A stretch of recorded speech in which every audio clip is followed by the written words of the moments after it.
2 spoon ಎಣ್ಣೆ, ಅರ್ಧ spoon ಜೀರಿಗೆ ಚಟಪಟ ಅಂದ ನಂತರ ಒಂದು 8ರಿಂದ 10 ಬೆಳ್ಳುಳ್ಳಿ ಎಸಳು ಹಾಕು. ಅಯ್ಯೋ ಇಷ್ಟೊಂದು ಬೆಳ್ಳುಳ್ಳಿ ಹಾಕೋದಾ ಹೇಳಿ ನಿಮಗೂ ಕೇಳಬೇಕು. ಆದರೆ ಇಷ್ಟು ಬೆಳ್ಳುಳ್ಳಿ ಹಾಕಿದ್ರೇ ಈ ಚಟ್ನಿ ಚಲೋ ಆಗ್ತು.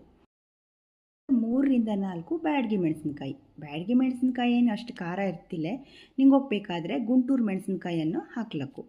ಈಗ ಈ ಹಸಿಮೆಣಸು ಮತ್ತು ಒಣಮೆಣಸಿನ್ಕಾಯಿ ಹೊರದ್ದು ಒಂದು 5-6 ಎಸಳು ಕರಿಬೇವಿನ ಸೊಪ್ಪು ಹಾಕೋ. ಈಗ ಇದೆಲ್ಲ ಬೆಂದು ಟೊಮೆಟೊನ ಹೆಚ್ಚದ್ದು, ನಾನಿಲ್ಲಿ ಒಂದು 8 ಟೊಮೆಟೊ ಯೂಸ್ ಮಾಡಿದ್ದೆ, ಮೀಡಿಯಮ್ ಸೈಜ್ ಟೊಮೆಟೊ.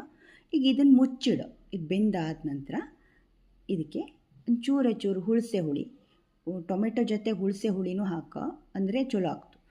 ಇದೆಲ್ಲವನ್ನು ಕೈಯಾಡಿಸಿ ಒಂದು 2 ನಿಮಿಷ ಮತ್ತೆ ಇದನ್ನು ಮುಚ್ಚಿ ಬೇಯಿಸೋಕ್ಕಾಗ್ತು. ಯಾಕೆಂದರೆ ಈ ಉಪ್ಪು ಹುಳಿ ಖಾರ ಎಲ್ಲ ಸರಿಯಾಗಿ ಹೊಂದ್ಕೊಳ್ಳಿ ಹೇಳಿ.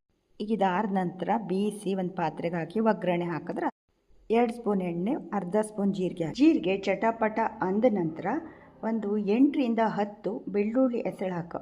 ಅಯ್ಯೋ ಇಷ್ಟೊಂದು ಬೆಳ್ಳುಳ್ಳಿ ಹಾಕೋದಾ ಹೇಳಿ ನಿಮಗೂ ಕೇಳಬೇಕು. ಆದರೆ ಇಷ್ಟು ಬೆಳ್ಳುಳ್ಳಿ ಹಾಕಿದ್ರೇ ಈ ಚಟ್ನಿ ಚಲೋ ಆಗ್ತು.